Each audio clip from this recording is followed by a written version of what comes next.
আমার বউ আমার সামনে সাজে না, আমার বউ আমার সামনে সাজে না। সাজে কখন? বিয়ের বাড়ির দাওয়াত পাইলে। কথা কোন ঠিক কিনা? আমার বউ আমার সামনে সাজে না, সাজে কখন? বিয়ের বাড়ির দাওয়াত পাইলে। কথা কোন ঠিক কিনা? দুপুর 12টায় গোসল শেষ, 2টা পর্যন্ত সাজতেছে, মসজিদের থেকে আসে বলছে কে রে বিউটি হয়নি? কার একটু থামো, হয়ে গেছে। এখন আপনি যা দেখে বাপ রে বাপ তো তোমার সেই লাগতেছে, হেভি লাগতেছে রে। তখন বলতেছে সাজবো না, ওই বিয়ের বাড়িতে গেলে মানুষ বলবে কার বউ? নয়নের বউ। আমি তো সাজতেছি তোমার জন্য। কথা কান ঠিক কিনা? এরকম আছে না? না আসলে ওই পাগলি কিন্তু আপনার আমার জন্য সাজেনি, ওই ভাব দেখানোর জন্য, মানসক দেখানোর জন্য সাজছে। আর আমাদের সামনে ওই সিরা মিসকি পরে ঘরে, সেরা 3 পিস পরে সিরে গেছে, জেলে না বোঝেন না, 2-1 জায়গায় সিরে টিরে গেছে, ওই বুঝাচ্ছে যে সিরে গেছে আরো কিনে দাও। এদিকে শোকেসে 365টা তোলা আছে। কথা কন ঠিক কিনা? এরা আমাদের সামনে চাকরানির মতো থাকে, আর যখন বিয়ের বাড়ির দাওয়াত মনে হয় বিলকিস রানী। কথা কন ঠিক কিনা? এই জন্য বউদেরকে বলি এরা এরা এরা এরা এরা এরা স্বামী ভক্ত বউ না, এরা খুব ভেজাল আছে। কথা কন না কেন? পাগলি সাজা লাগবে রাতের বেলায় লিটনের বাবক দেখানোর জন্য। কথা কন ঠিক কিনা? আচ্ছা মহিলাদের ওয়াজ যদি করার সুযোগ হয় পরে বলতেছি, কথাকে সামনের দিকে নিয়ে যায়। কষ্ট হচ্ছে আপনাদের? লিল্লাহে তাকবীর। জিন্সের প্যান্ট শার্ট পরিয়া রাস্তা হাইটা যায়, পৌলানা মাইয়া ওইটা সিনা বড় দায়। কথা কয় না? এমন পোশাক পরে যায়, কানে পড়ছে দুল, কপালে পড়ছে টিপ, কাছে যদি যায় বলেন বিলকিস আপা, কয় না আমি আবুল। আছে না? না আমরা পাগল মন, আমাদের মন খালি ছটফট করে। কথা কয় না? কথা কয় না? কি মন? কি মন? পাগল মোহন মন রে, মন কেন উল্টো পাল্টা বলে? ও পাগল মন মন রে, মন কেন মসজিদে না যায় রে? আল্লাহ রে কোন দুনিয়ায় পাঠাইলা আমারে?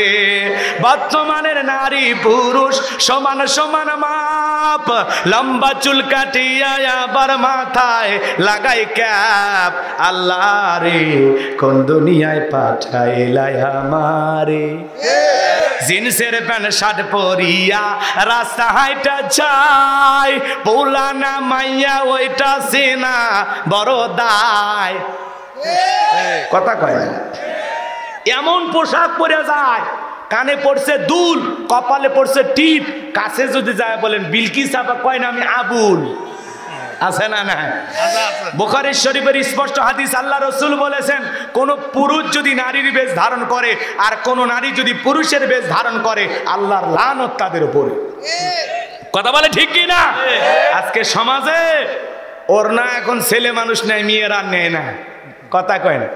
ওই জন্য ঢাকা শহরে দেখলেন না কিছু মা বোনরা স্লোগান দিল পোশাকের স্বাধীনতা চাই। কেমন স্বাধীনতা? বলে দাদি নানি ব্লাউজ ছাড়া শাড়ি পরেছিল, আমরাও পরতে চাই। এ কথা কন নাকি আপনারা? দাদি নানি ব্লাউজ ছাড়া শাড়ি পরেছিল ঘরের ভিতর, এখন অভাবের কারণে পড়ুক আর গরমের কারণে পড়ুক, কোন দাদি কি শাড়ি পরে বিশ্বটাই আন্দোলন করছে? দেখে যাও আমি তোমার দাদি শাড়ি পরেছি বলেছিল? কথা বলেন বলেছিল? এই বোনেরা ব্লাউজ ছাড়া শাড়ি পইরা এমন কায়দা পিঠটা ফাঁকা রাখছে, মনে হয় এই জায়গায় আর্জেন্টিনা ব্রাজিলের ম্যাচ হবে। কথা কন ঠিক কি না? এরা অসভ্য, এরা বেহায়া, এরা নগ্নতা ছড়াইতে চায়, এরা পোশাকের স্বাধীনতার নামে যেটুকু পরে আছে এটুকু পরে থাকতে চায় না। যারা সভ্য ঘরের সভ্য জন্ম হওয়া মেয়ে, তারা এই স্লোগান দিতে পারে না। কোন মুসলমানের মেয়ের মুখে এই ধরনের আওয়াজ আসতে পারে না। কথা বলেন না কেন? ভালো করে বোঝেন, নারী পর্দা করবে, নিরাপদে থাকবে। নারী কেন তার দেহকে, এই যে আমাদের দ্বিতীয় বক্তা ভাই এমন এমন কথা বলছেন, চমৎকার আলোচনা। কথা কয় না কেন? যে আমরা দেহের অনেক কিছু নিজেদের ঢেকে রাখি, বউ বাচ্চা ঢেকে রাখি না। কথা কন ঠিক কি না? হ্যাঁ, ক্ষেত খামারে লাউটাও কদু বাঁচানোর জন্য চিন্তা ভাবনা করি, কিন্তু নিজের ঘরের ইজ্জত বাঁচানোর জন্য চিন্তা করি না। আমি কিন্তু সব শুনছি। কথা কন ঠিক কিনা? চমৎকার উদাহরণ দিয়েছেন না? যেগুলো কথা বলেছেন বাস্তব না? উনি কি বলছে? আমি ওয়াশ করবো, তো উনি ওয়াশ করছে, আমি একটু হালকা মলম দিয়ে যাচ্ছি। কষ্ট হচ্ছে আপনাদের নাকি? হ্যাঁ, বিরক্ত হেন না। বউ যদি আপনারা হয়, মেয়ে যদি আপনারা হয়, অবশ্যই তাকে ফরজ পর্দা করানোর দায়িত্ব কার? জোরে বলেন কার? এই অসভ্য 2-4টা বেহায়া নারীর কারণে বাংলাদেশ কোনোদিন বেপরদায় চলবে না। মনে রাখবেন, এটা লন্ডন আমেরিকা নয়। তারপরে মাঝে মাঝে ঢাকা শহরে গেলে নারীদের পোশাক দেখলে মনে হয় আমি আমেরিকায় আছি। কথা কন ঠিক কিনা? এই জন্য এই বোনদেরকে বলতে চাই, ভালো হয়ে যাও। আর যদি পোশাক ছাড়া ঘুরতে মনে চায়, গুগলে সার্চ দাও কোন দেশে পোশাক ছাড়া মানুষ বসবাস করে, পাসপোর্ট ভিসা লাগাইয়া ওই দেশে চলে যাও। তোদের মতো অসভ্য বেহায়া নারীর জন্য এ দেশের কুকুরও কাঁদবে না। কথা কন ঠিক কিনা? মুসলমান হয়ে থাকলে ভালো করে বলেন তো, পর্দা করে নফল না ফরজ? অকরনা ফি বুয়ুতিকুন্না ওয়ালা তাবাররুজনা তাবাররুজাল জাহিলিয়াতিল উলা। নারীরা তোমরা ঘরের ভিতর অবস্থান করো, খবরদার জাহিলিয়াতি যুগের মেয়েদের মতো নোংরা অশ্লীল পোশাক পরে নিজের দেহকে প্রদর্শন করো না। যে নারী যত সুন্দর তার পর্দাটা তত সুন্দর। আর ঢিলা ঢালা বোরকা আর হাত মোজা পা মোজা পরার স্টাইল বলে দেয় এটা সভ্য ঘরের সভ্য মহিলা। এর বাপ মুসলমান, এর স্বামী মুসলমান। কথা বলেন ঠিক কিনা? কোন মুসলমানের মেয়ে বেপরদায় বাহিরে বের হতে পারে না। কথা বলেন না কেন? আপনার বউকে আপনি বোরকা পরাবেন না? আপনার মেয়েকে আপনি পর্দা করাবেন না? অবশ্যই করাবো ইনশাআল্লাহ। শোনেন শোনেন, দুটা বাদে উদ্যান কথা বলে কি মানুষ আসছে বলে বুঝবার নয়, বোঝেননি? তালব তিল বানাবি, আপনি বুঝেন না বলে কই না। চাষা একেবারে ইজ্জত খাইছে। দেখছেন না কত ক্যামেরার চোখ? দেখছেন? বলে সব ভাইরাল হয়ে যাবে, সাবধান। এদিক খেয়াল করেন, কষ্ট হচ্ছে আপনাদের?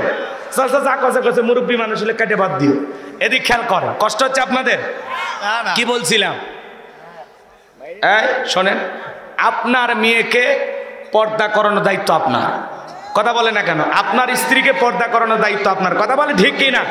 আমার বউ আমার সামনে সাজে না। সাজে কখন? বিয়ের বাড়ির দাওয়াত পাইলে। কথা কন ঠিক কিনা? দুপুর 12টায় গোসল শেষ, 2টা পর্যন্ত সাজতেছে। মসজিদের থেকে আসে বলছে, কে রে বিউটি হয়নি? কার একটু থামো, হয়ে গেছে।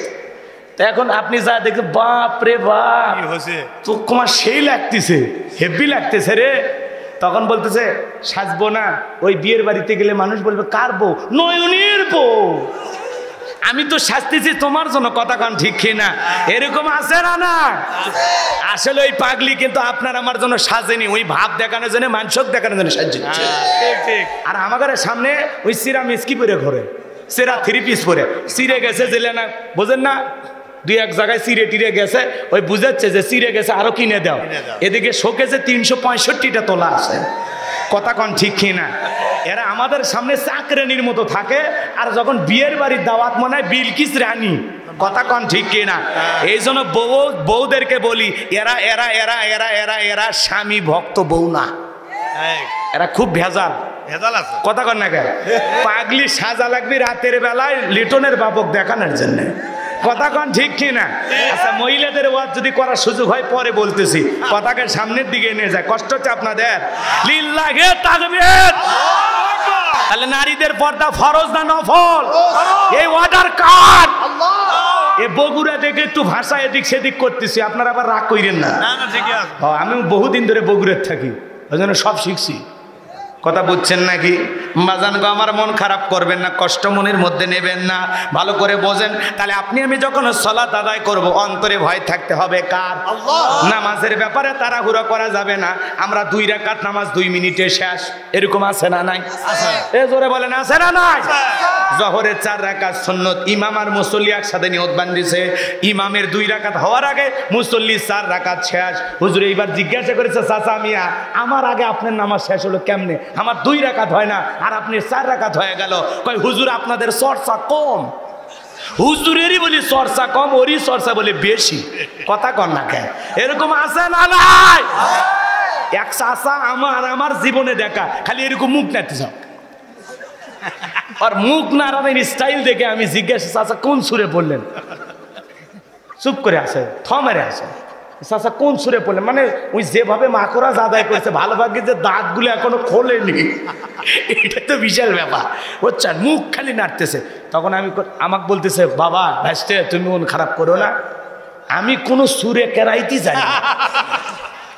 মানুষ দেখে ঠোঁট ঠোঁট নাড়ে পড়ে, তা আমি মনে করছি আমি এমন কায়দায় মুখ নাড়ামো যাতে মানুষ বুঝতেই না পারে যে আমি কোনো সুরেই পড়িনি। এরকম চালাক আছে না? মুরব্বী মানুষ দাড়ি পেকে গেছে, নামাজের মধ্যে দাঁড়াইয়া কেউ ট্যাপ চালু করলে ওই বেকা হয়ে দেখে কে ওযু করতেছে, ও উত্তর পাড়ার বাদশা কেবল এলো।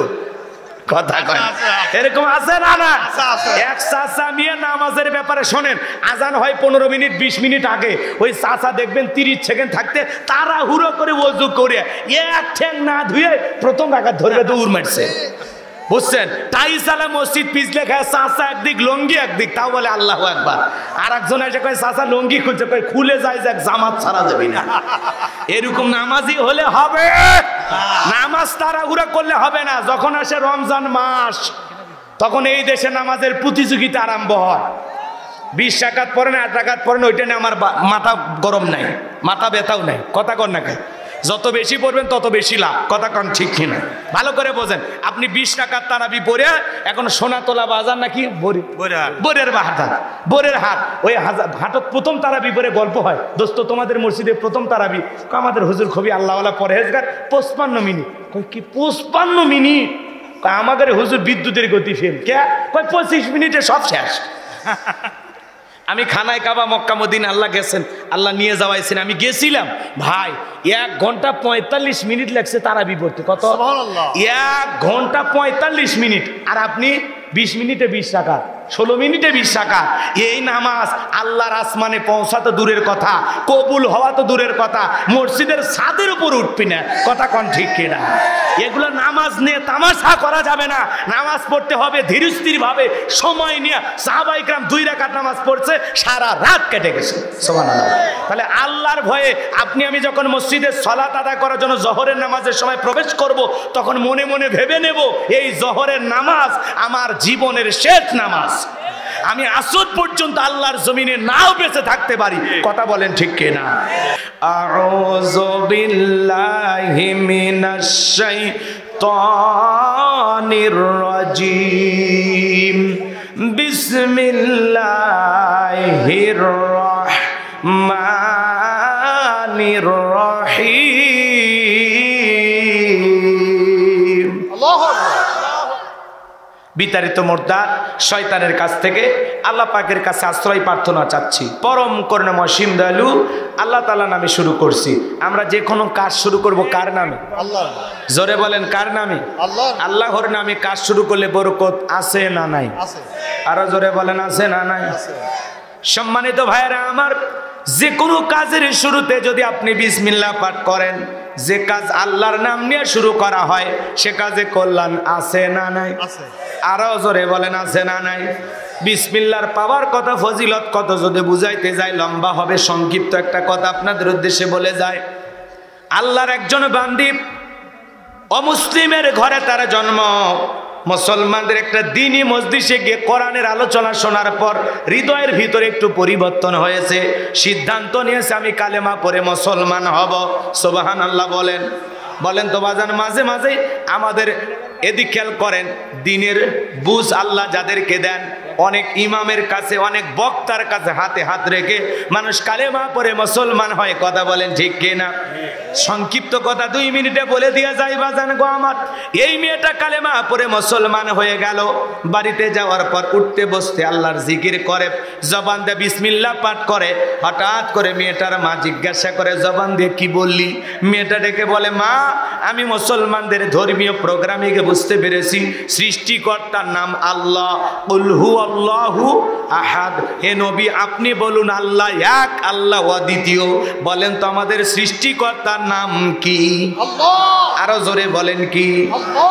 এইবার মেয়েটা ডেকে বলে, মা আমি বুঝতে পেরেছি মুসলমানদের ধর্ম হলো পৃথিবীর শ্রেষ্ঠ ধর্ম। ইন্নাদ-দীনা ইনদাল্লাহিল ইসলাম। নিঃসন্দেহে আল্লাহ তাআলার কাছে কেবলমাত্র শুধুমাত্র একটি ধর্ম মনোনীত, ধর্মের নাম কি? ইসলাম। ইসলাম আছে যেখানে শান্তি আছে, ইসলাম আছে যেখানে সমাধান আছে, এইবার মেয়েটার মা ডেকে বলে, মেয়ে সর্বনাশ করেছিস, এখনো সময় আছে, ইসলাম ধর্ম ত্যাগ করে বাপ দাদার ধর্মে ফিরে আসো। মেয়েটা ডেকে বলে, মা কোনো মতে আমার পক্ষে ইসলাম ধর্ম ছাড়া সম্ভব নয়। স্বামী আসলেন, ডেকে বলে, স্বামী আমরা এই এলাকার সবচেয়ে ধনী মানুষ, আমাদের মেয়েটা কালেমা পড়ে মুসলমান হয়েছে, এটা তো মেনে নেওয়া যায় না। এইবার ডেকে বলে, এ আমার মেয়ে এখনো সময় আছে, ইসলাম ধর্ম ত্যাগ করে চলে আসো। মেয়েটা ডেকে বলে, বাবা ইসলাম মানতে গিয়ে যে মজার শান্তি পেয়েছি, আমার পক্ষে ইসলামের পথ থেকে 1 ইঞ্চি সরে আসাও সম্ভব নয়। জোরে বলেন আল্লাহু আকবার। ওই প্রভাবশালী ব্যক্তি বাদশার খুব কাছের মানুষ ছিলেন, ওই দেশের বাদশার কাছে গেলেন। বাদশা তার সিলমোহর মারা আংটিটাই ব্যক্তির হাতে দিয়েছেন। ওই দেশের নিয়ম হলো, ওই বাদশার সিলমোহর মারা আংটি যার হাতে থাকবে, কোনো কারণে যদি আংটিটা হারিয়ে ফেলে, বাদশার আংটি হারানোর অপরাধে বাদশা তাকে ফাঁসি দিয়ে মারে। এইবার লোকটা ডেকে বলে, বাদশা আমি ব্যস্ত মানুষ, যদি আংটিটা হারিয়ে ফেলে দেই আপনি তো আমাকে ফাঁসি দিয়ে মারবেন, অতএব আপনার আংটি হেফাজতের দায়িত্ব আমি পালন করতে পারবো না, তবে আমার মেয়েকে আমি এই দায়িত্ব দিতে পারবো যদি আপনি অনুমতি দেন। বাদশা ডেকে বলে, আমার কোনো সমস্যা নাই, মেয়েটার হাতে আংটি হেফাজতের দায়িত্ব দাও, কিন্তু অবশ্যই দেশের আইন সম্পর্কে মেয়েটাকে অবগত করবা। বাড়িতে যাওয়ার পর মেয়েটার হাতের মধ্যে আংটি দিয়ে ডেকে বলে, মা এইটা বাদশার সিলমোহর মারা আংটি, খবরদার তুমি যেন হারিয়ে না ফেলো। বাদশার আংটি হারানোর অপরাধে বাদশাকে তো ফাঁসি দিয়ে মারবে, আমি বাবা হয়েও তোমাকে বাঁচাতে পারবো না। মেয়েটা বিসমিল্লাহির রহমানির রহিম বইলা আংটিটা জামার পকেটের ভিতরে রেখে দিয়েছে। রাতের বেলায় বাবা কৌশলে মেয়ের ঘরের ভিতরে প্রবেশ করে আংটিটা জামার পকেট থেকে নিয়ে বাড়ির পাশে নদী ছিল, নদীর ভিতরে ছুঁড়ে ফেলে দিয়েছে। আর মনে মনে ভাবতেছে, মেয়েরে আগামী কালকে যখন বাদশার সিলমোহর মারা আংটিটা তোমার কাছে চাইবো, যখন ফেরত দিতে পারবা না, বাদশার আংটি হারানোর অপরাধে বাদশা তোমাকে ফাঁসি দিয়ে মারবে। তুমি মুসলমান হয়েছো এ কথা প্রকাশও পেল না, আমার উঁচু মাথা নিচু হলো না, বংশের মুখে চুনকালি পড়লো না, তোমার কারণে আমার সম্মান নষ্ট হলো না। আপন বাবা হয়ে মেয়ের বিরুদ্ধে গভীর ষড়যন্ত্র করলেন, চক্রান্ত করলেন, কারণ একটাই, মেয়েটা ইমানদার মুসলমান। কথা বলেন ঠিক কিনা? ইসলাম মানতে গেলে আপন বাবা সন্তানের বিরুদ্ধে অবস্থান নেয়। কথা বলেন না কেন?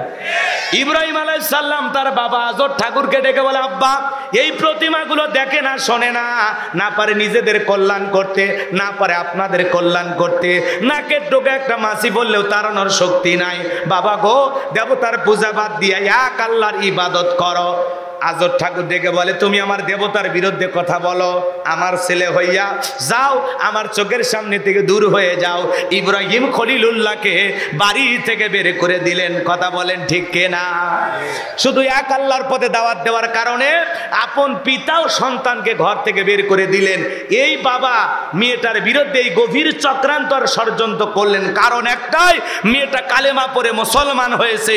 এইবার শোনেন, এই যে আংটিটা নদীর ভিতরে ছুঁড়ে ফেলে দেওয়া হলো, আপন বাবা হয়ে মেয়ের বিরুদ্ধে এরকম একটা মরণের ফাঁদ পেতে রাখলো। পুরো ঘটনাটাকে আপনারা শুনবেন। কারা কারা একটু হাত তোলেন তো বাজান, লিল্লাহি তাকবীর। হাত নামান বাজান গো আমার। তাহলে সূরার নাম সূরাল মুমিনুন। একটু জবান ছেড়ে সবাই তেলাওয়াত করুন, ক্বাদ ফালাহাল মুমিনুন।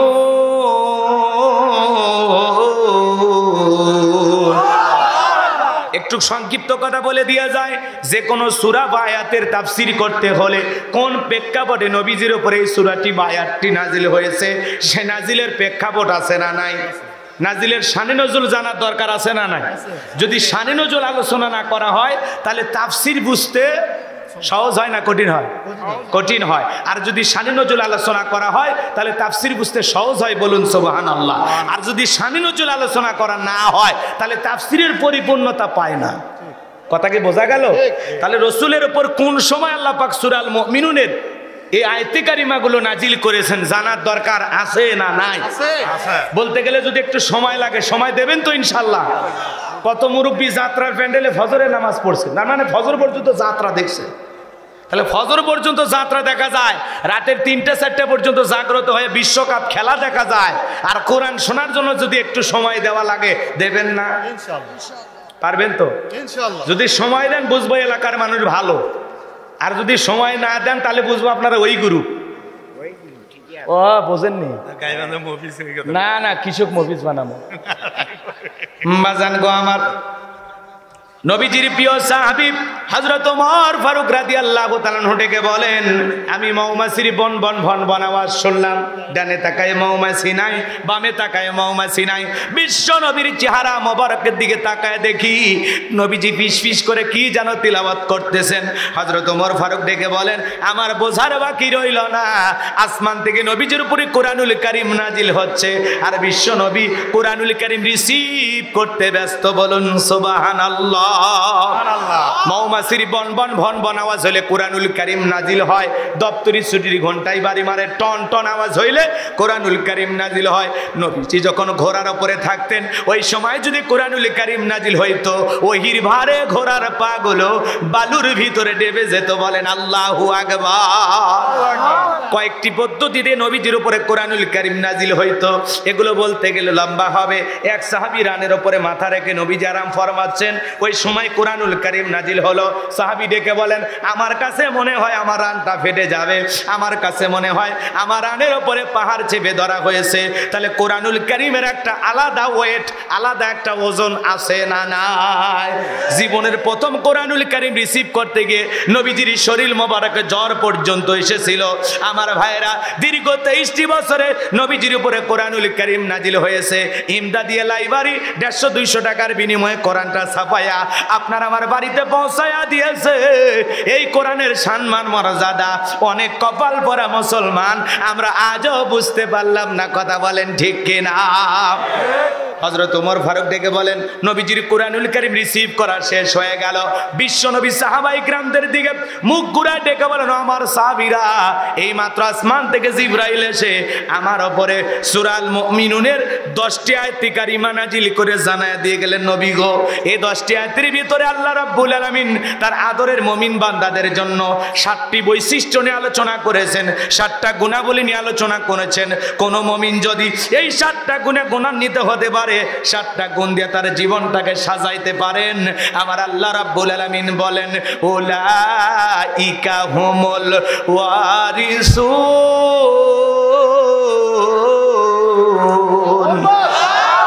আল্লাযীনা ইয়ারিসুনাল ফিরদাউস হুম ফিহা খালিদুন। আমার আল্লাহ বলেন, তারাই উত্তরাধিকারী হবে জান্নাতুল ফিরদাউসের, সেখানে তারা চিরকাল বসবাস করবে। আল্লাহ কোনোদিন জান্নাত থেকে বের করে দেবেন না। জোরে বলুন সুবহানাল্লাহ। আপনার আমার টার্গেট জান্নাত না জাহান্নাম? কারা কারা জান্নাতে যেতে চান দুই হাত তুলে আল্লাহকে দেখান। হাত তোলেন। সবাই জান্নাতে যেতে চান? জান্নাতে যেতে হলে 7টা গুণাবলী। জোরে বলেন কয়টি? আরো জোরে বলেন কয়টি? এই 7টা গুণাবলী অর্জন করতে পারলে, এই 7টা গুণ দিয়ে জীবনটা সাজাইতে পারলেই আপনি আমি জান্নাতুল ফেরদাউসের উত্তরাধিকারী হব।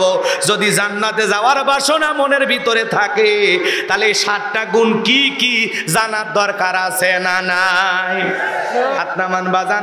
আপনার আমার সকলেরই টার্গেট জান্নাত। কেউ আমরা জাহান্নামে যেতে চাই না। কথা বলেন ঠিক কিনা? আমার আল্লাহ আপনাকে আমাকে কত ভালোবাসেন জানেন? আল্লাহ ভালোবেসে মুসলমানের ঘরে জন্ম দিয়া জান্নাতের রাস্তা একটু আগায়া দিয়েছে। সুবহানাল্লাহ বলবেন না? এরপরে বাজান গো আমার, পৃথিবীর শ্রেষ্ঠ ধর্ম ইসলাম ধর্মের মানুষ বানাইয়া জান্নাতের রাস্তা আল্লাহ আরেকটু আগায় দিয়েছে। সুবহানাল্লাহ। এরপরে পৃথিবীর শ্রেষ্ঠ পয়গাম্বর মুহাম্মদ রাসূলুল্লাহ সাল্লাল্লাহু আলাইহি সাল্লামের উম্মত বানাইয়া, আখিরি নবীর আখিরি উম্মত বানাইয়া জান্নাতের রাস্তা আল্লাহ আরেকটু আগায়া দিয়েছে।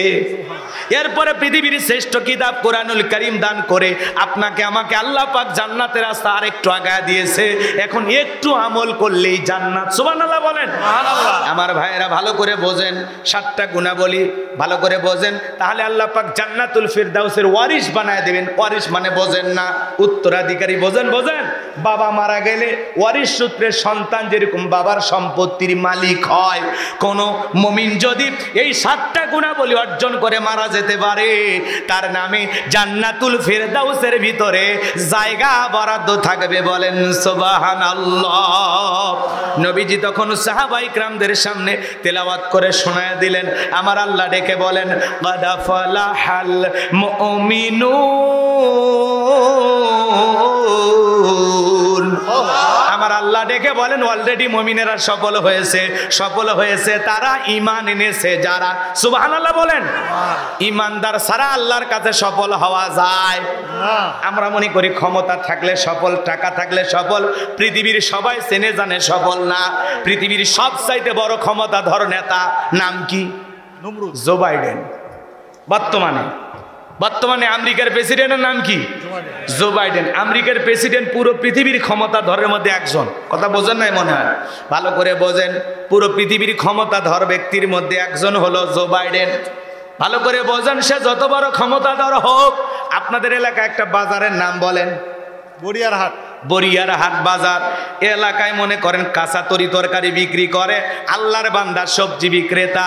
আজান দেওয়ার পরে মসজিদে গিয়ে যদি মাথা টানত করে আল্লাহকে সিজদা দেয়, পৃথিবীর বড় নেতা জো বাইডেনের সে ওই বরিয়ারহাটের কাঁচা তরি তরকারি বিক্রি করা সবজি দোকানদার ইমানদারের দাম আল্লাহর কাছে কম না বেশি?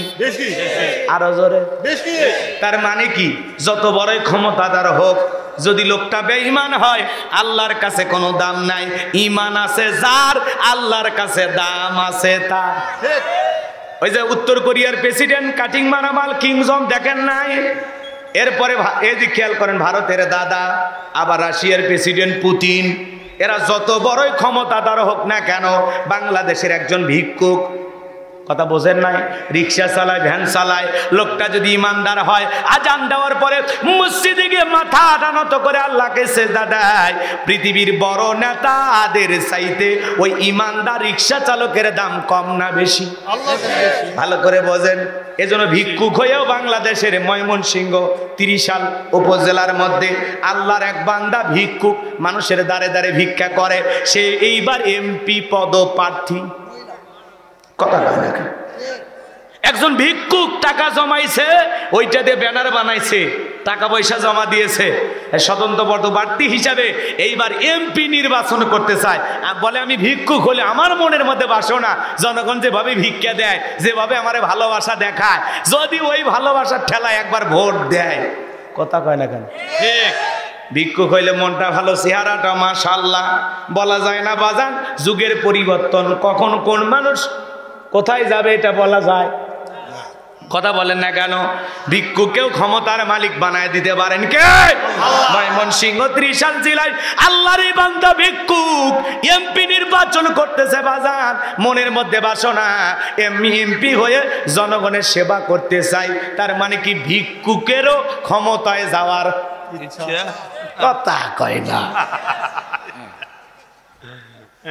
চাচা চৌকিদার, ওই যে নাটোরের এক চৌকিদার, এসকেন আলী না কি না, ওই চৌকিদার বলতেছে আমিও এমপি পদপ্রার্থী হব।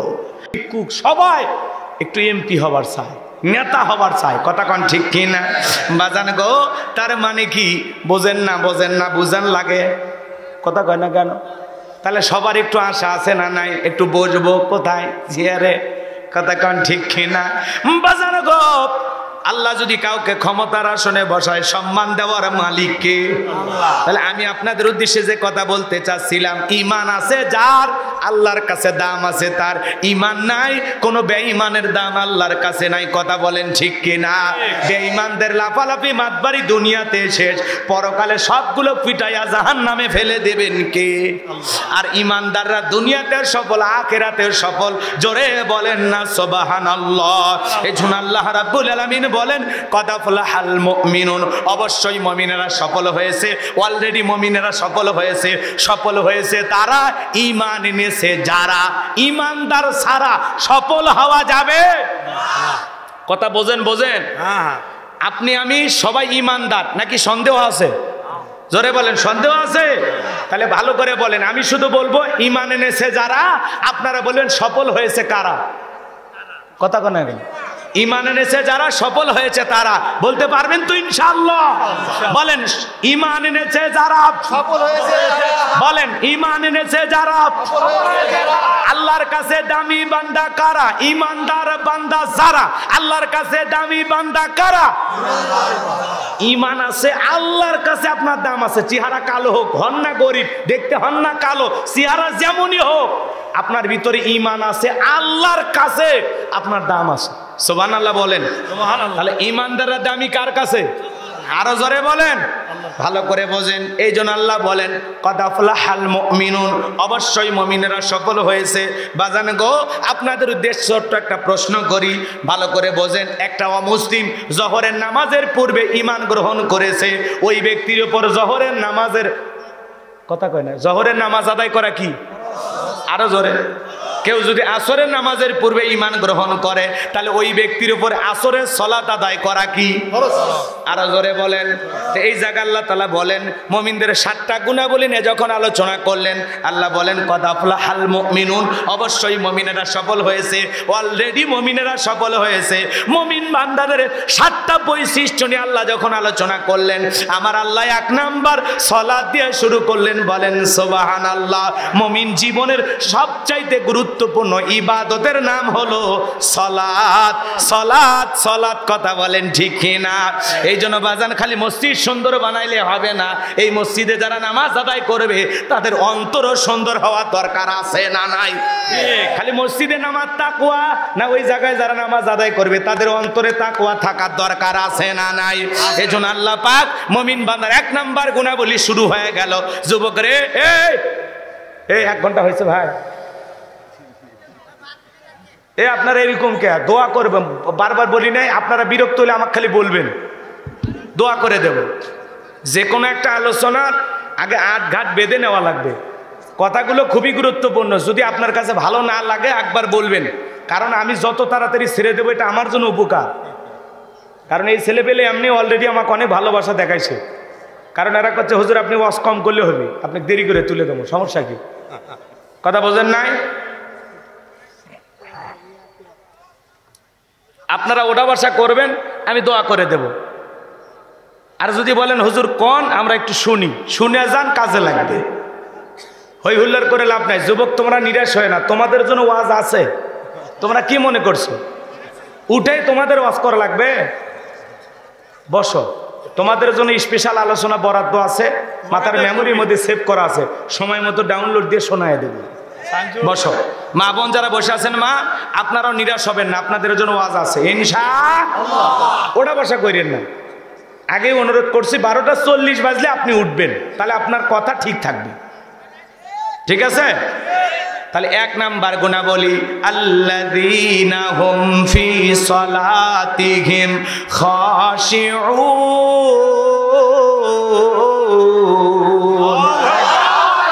আমার আল্লাহ ডেকে বলেন যারা নিজেদের সালাত বিনয়ের সহিত, নম্রতার সহিত, খুশু ভাব নিয়ে, আল্লাহর ভয় নিয়ে আদায় করে।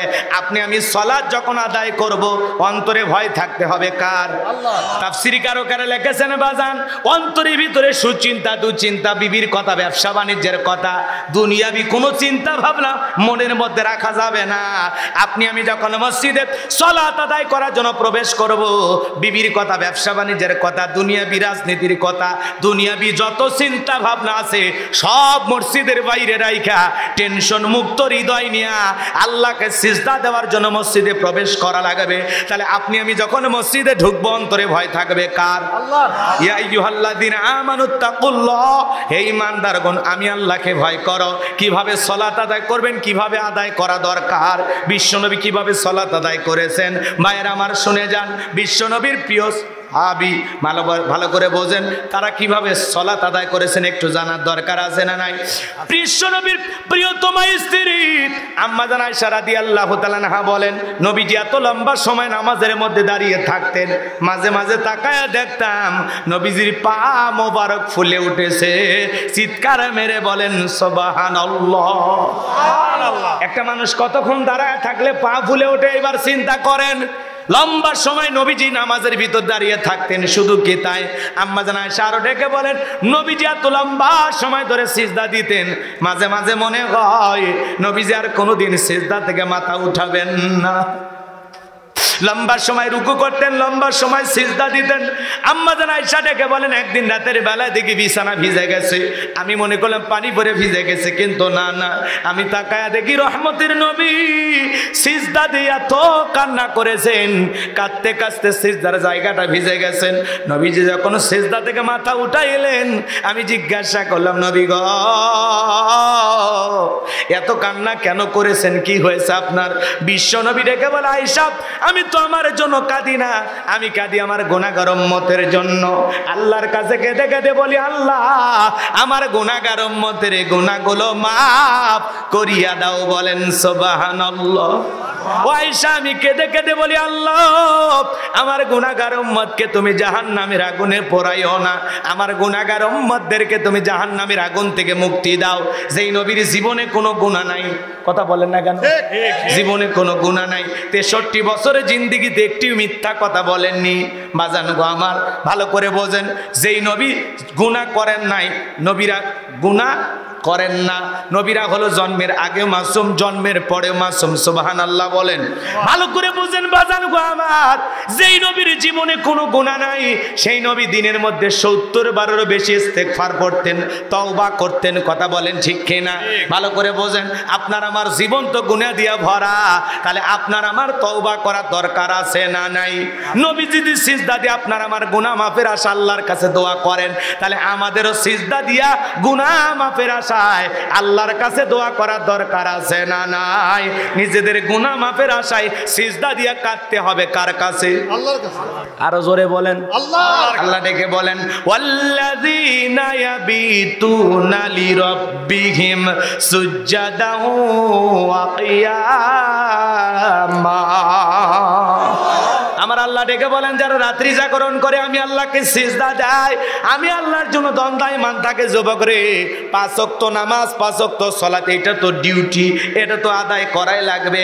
কিন্তু যারা গভীর রাতে যাই নামাজ পড়ে ঠান্ডা পানি দিয়ে ওযু বানায়া বিবির ভালোবাসা ত্যাগ করে রাতের 2টা 3টার দিকে উইটা যাই নামাজে নিরালায় নিবৃত্তিতে দাঁড়ায় যায়, এই নামাজ দুনিয়ার কাউকে দেখানোর জন্য নয়, এই নামাজ একমাত্র আল্লাহকে রাজি খুশি করার জন্য। কথা বলেন ঠিক কিনা?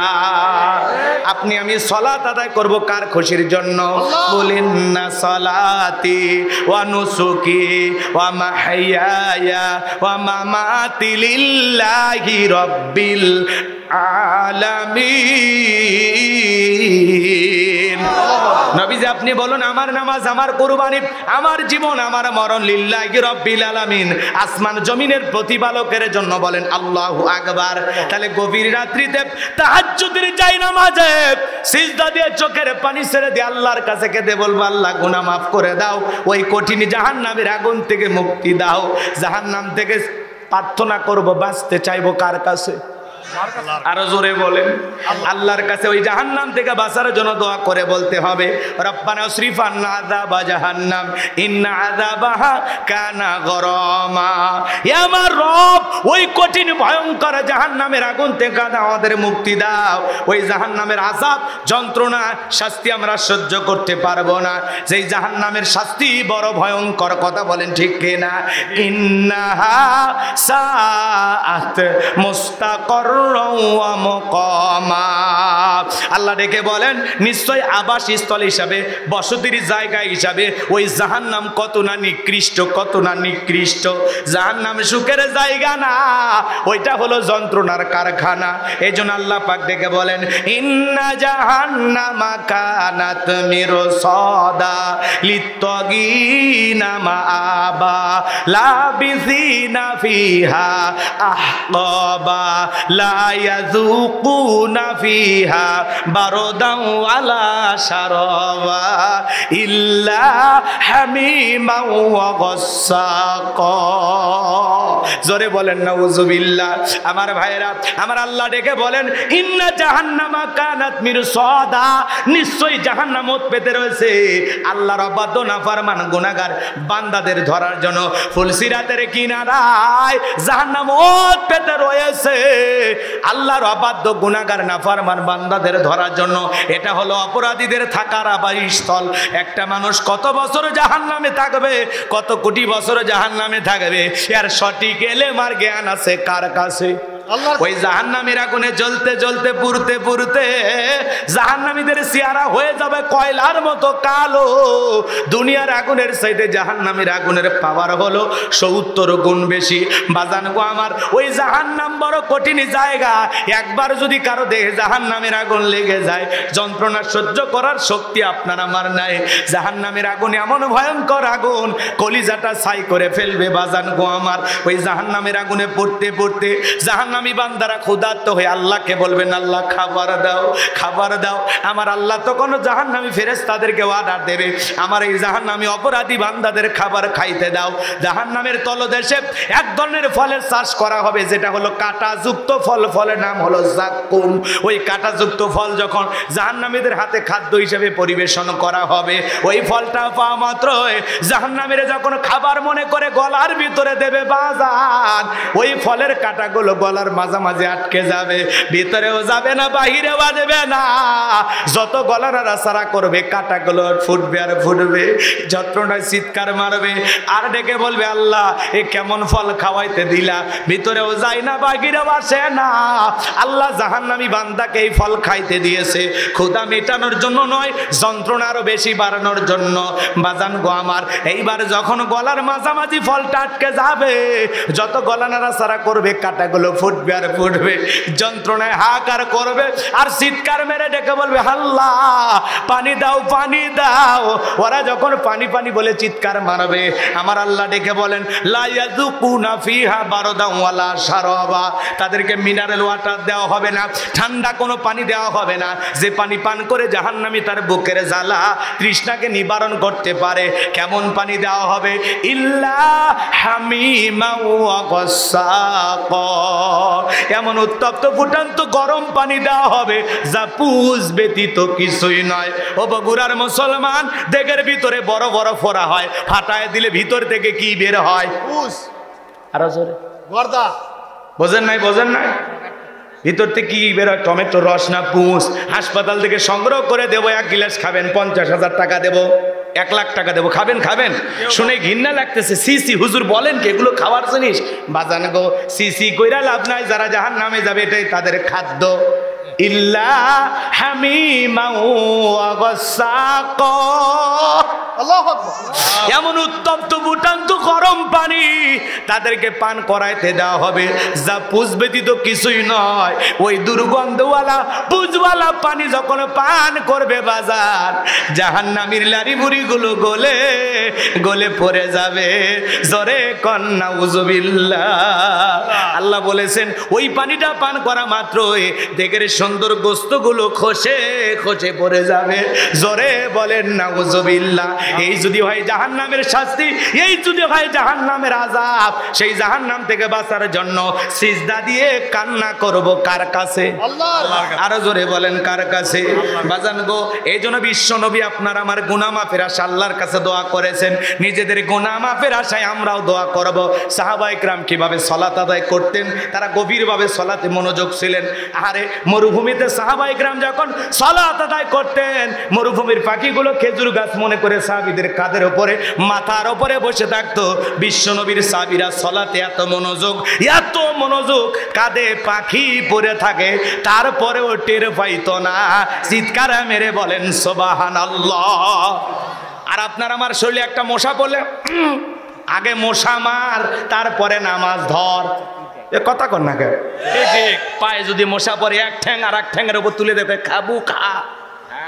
কথা কয় না কেন? আছে না নাই? আছে না নাই? বাজান গো, বিশ্বনবীর সাহাবায়ে কেরাম কিভাবে সালাত আদায় করেছেন। জিহাদের ময়দানে রাত্রিবেলায় নবীজি 2 জন সাহাবীকে পাহারাদার নিযুক্ত করলেন। এবার 2 জন সাহাবী কিছু সময় ডিউটি করার পর ডেকে বলে, ভাই আপনি বিশ্রাম করেন, আমি জাগ্রত থাকি, আবার আমি বিশ্রাম করব, আপনি জাগ্রত থাকবেন। তারা ডিউটিটা ভাগ করে নিলেন। এইবার নবীর এক সাহাবী বিশ্রামে চলে গেলেন, আর এক সাহাবী চিন্তা করলেন, রাতের বেলায় খামাকা দাঁড়ায় সময় নষ্ট করে কি লাভ? তাদের ধ্যানে জ্ঞানে খালি ইবাদত। সুবহানাল্লাহ বলেন। সুবহানাল্লাহ। ভালো করে বোঝেন বাজান। এইবার নবীর সাহাবী নামাজে দাঁড়ায় গেলেন, কাফেররা টার্গেট করলেন, এটা গাছ না মানুষ। তীর নিক্ষেপ করেছেন, একটা হাতের ভিতরে ঢুকে গেছে, আর একটা তীর নিক্ষেপ করেছেন, আর একটা হাতের ভিতরে ঢুকে গেছে। এইবার বিশ্ব নবীর সাহাবী নামাজ শেষে বন্ধুকে ডাক দিলেন, ডেকে বলে, ভাই জাগ্রত হন, আপনাকে বিশ্রামে পাঠে আমি নামাজে দাঁড়ায় গেছি, মনে করলাম অপচয় সময় নষ্ট করে কি লাভ, কিন্তু দেখেন আমাকে টার্গেট করে তীর নিক্ষেপ করেছে। আজকে আমি যদি রাসূলুল্লাহর পাহারাদার না হইতাম, রাসূলের সাহাবীদের পাহারাদার না হইতাম, আজকে আমি নামাজের ভিতরে এত মজা পাচ্ছিলাম, নামাজটা আমার কাছে এত ভালো লাগতেছিল, তীর আইসা যদি আমার দেহটা ক্ষত বিক্ষত করে দিত, আমার কলিজাটা ছিদ্র করে এপাশ ওপাশ করে দিত, তারপরেও আজকে আমি নামাজ ছাড়তাম না। সাহাবায়ে কিরামদের মনের অবস্থাটা দেখেন, সুবহানাল্লাহ বলেন। হযরতে তালহা রাদিয়াল্লাহু তাআলা আনহু সালাত আদায় করতেছেন, জঙ্গল থেকে সাপ এসে ছেলেটা খেলা করতেছিল, পেঁচিয়ে ধরেছেন, স্ত্রী মানুষজনকে ডাকলেন, ছেলেটাকে বিপদমুক্ত করলেন। হযরতে তালহা নামাজ শেষে জিজ্ঞাসা করে, বিবি রে, বাড়িতে এত মানুষজন, ব্যাপারটা বুঝতে পারলাম না। ডেকে বলে, স্বামী গো, আপনি যখন নামাজে দাঁড়ায় গেছেন তখন জঙ্গল থেকে সাপ এসে সন্তানটাকে পেঁচিয়ে ধরেছে, আমি মানুষজন ডেকে সন্তানটাকে বিপদমুক্ত করলাম। হযরতে তালহার স্ত্রী ডেকে বলে, স্বামী এত ঘটনা আপনার চোখের সামনে ঘটে গেল, আপনি কিছুই বলতে পারেন না। হযরতে তালহা ডেকে বলে, বিবি রে, নামাজের মধ্যে মন যদি এদিক সেদিক চলে যায় তাহলে নামাজ তো আর নামাজ থাকে না। জোরে বলেন আল্লাহু আকবার। আর আপনি আমি নামাজ পড়ি গোকুল, মন চলে যায় বকুলপুর, কথা কয় না? আপনি আমি নামাজ পড়ি শিবগঞ্জে, মন চলে যায় বগুড়া শহরে, কথা কন না? নামাজে দাঁড়ায় আমাদের মন খালি ছটফট করে। একটা গবেষণায় বলা হয়েছে 8 সেকেন্ডও নামাজের ভিতরে আমাদের মন স্থির থাকে না, আমরা বড় অস্থির, কথা কয় না? ঠিক ঠিক। দুনিয়াবি নানান চিন্তা ভাবনা নামাজের কথা মনে হয়, মাঝে মাঝে নামাজের ভিতরে এত কথা মনে হয়, কয় রাকাত নামাজ চলতেছে তাও ভুলে যায়। আছে না? না আছে না? নামাজের ভিতরে দুনিয়াবি এত চিন্তা ভাবনা মাঝে মাঝে মনে হয়, সিজদা 2টা দিলাম না 3টা দিলাম, ওইটাও ভুলে যায়। আছে আছে, এরকম আছে না?